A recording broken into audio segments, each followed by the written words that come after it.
3 ways to develop resistance. Hello everybody, it's Tom here from the Company Code, author, educator and public speaker. Today I'm going to talk about resilience and how we as human beings need to develop more resilience. Think about it, guys, we are living in very tough times at the moment, and while things do appear to be moving forward with us getting out of this pandemic, be under no illusions, the effects that we are going to feel are going to last for years. And that's not me being negative, that's me being realistic here.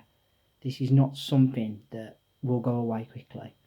And we as people are going to have to be more prepared and more resilient in the way that we are. But joking aside from the pandemic, this is not just about the pandemic, this is about any situation in life where you may find yourself needing to be strong, okay?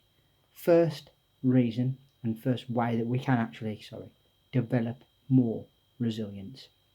Quite simply, what you have to do is maintain a sense of perspective, okay? Maintain a sense of everything that's happened, okay? In your mind, you're going to be going through it again and again and again. What went wrong? But stop the overthinking straight away. Stop blaming yourself. Take a breath and just process what's going on. I would say allow whatever it is that's happened to sink in a bit more before you start making any sort of mindful decisions, because at the end of the day, as my master says, Master Sri Akarshna, and very, very true, when emotions are high, intelligence is low.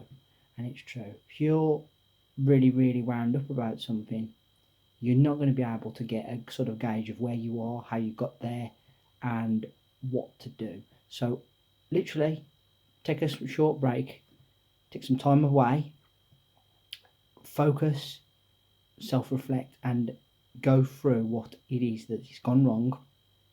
And that then is the first step to becoming more resilient, okay? Second way that you can become more resilient is the simple fact of we must learn from our mistakes. We must improve. We must learn from our mistakes, okay?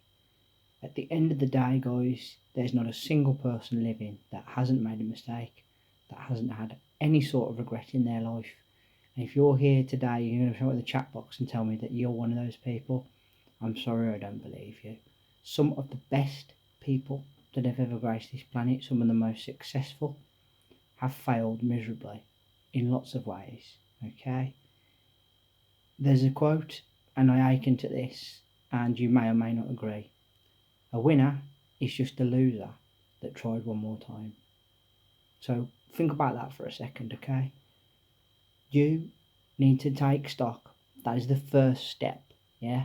Take stock of the situation, gauge what went wrong. The second one is to make sure that you do not repeat the same pattern or the same mistakes again. This is not an easy thing. You're going to literally have to look at yourself almost like you're not yourself. Look at it from an outside perspective or an outside point of view. Sometimes talking about an issue to someone is a good thing who's not involved emotionally. All right, I'm not saying get counselling, but certainly the whole idea of counselling can work sometimes depending on what it is that you need assistance with, because that person's not emotionally connected to you. There's no underlying sort of feeling there.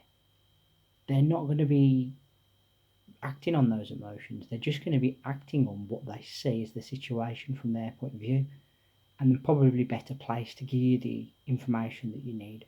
But certainly look to have a way to not repeat the pattern or the mistakes again. Get better from whatever it is that's broken you down. Guys, think of it like your experience is like going to the gym, yeah? What makes you stronger? You have to break your muscles. You break and you rest, you break and you rest, you break and you resist. That's where resilience comes from. That's in your body, but in your mind, it's the same sort of thing. Think about it. Our bad experiences, our mistakes can shape how we are. And the third and final thing you gotta do to become more resilient is quite simply, it's literally just, if if you think about it quite clearly, it is to sort of have a plan to move forward, you know, some sort of way out, okay, that you can do this, that you can recover, okay. You've assessed the situation, you want to learn from your mistakes.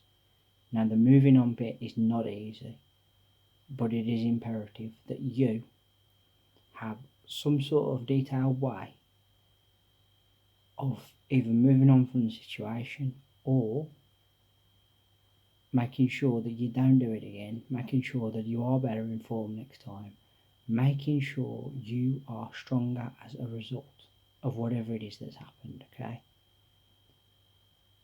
It's as simple as that, okay? You must take stock, you must learn, and to move forward, you must be sure that you do not do it again. You do not allow it to happen again, whatever way it's happened.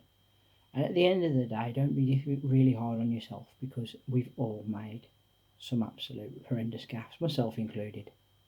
I wrote the book of mistakes. Honestly, I did.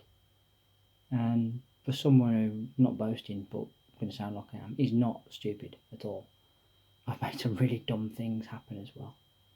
But we're here to learn, and the only way to learn and progress is by making them, and you shouldn't be afraid to make them.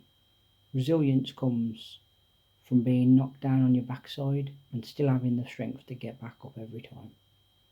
And I'll leave you with a little story before I go. A couple of years ago, I was running a race and I fell over and got a scar there on my chin. Probably can't see it because of the stubble, but I fell over and I smacked my face off the ground. I hit the ground like a bullet out of a gun. I slipped, whacked the concrete.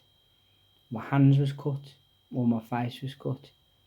I had the air pounded out of me, but I had to finish the race. I got up and I carried on running. That made me more resilient, because the voice inside of me was like, you must finish this race. You're not going to win this race, because I couldn't get any sort of momentum up after hitting the ground so hard. But what I did make sure I did was that I finished. And that's the difference sometimes. The only way getting over the finish line, whatever way that may be, sometimes you got to limp over it. I limped over it that day, but I finished. And the main thing was that I had to finish. Even though I could barely breathe, I hit the ground that hard, I still did it. And that's testament to being resilient. Those are my 3 ways that you can become more resilient, okay? Thank you all very, very much for listening as always. I appreciate your time and your energy and your support on my channel, always. Thank you kindly. This is the first of 3 videos that are going to be out this week. Put down in the comment section below, would you class yourself as resilient? Are you someone that is looking to build resilience in all areas of your life? What do you consider to be resilient, tough? And where do you think you fit on that scale, okay? Remember to hit that subscribe button down below and leave me a thumbs up and a like, as I do videos 3 times a week, Monday, Wednesday and Friday, about a range of things, okay? And I think you would be quite interested in some of the things that I do, because there's quite a diverse mix here, okay? And remember to hit that subscribe button, as I said, and ring the bell so you know when my next content is out. And until then, guys, I want to say thank you for listening as always. I will be out again in a couple of days with my midweek video. Thank you all for listening. Until then, bye for now and take care.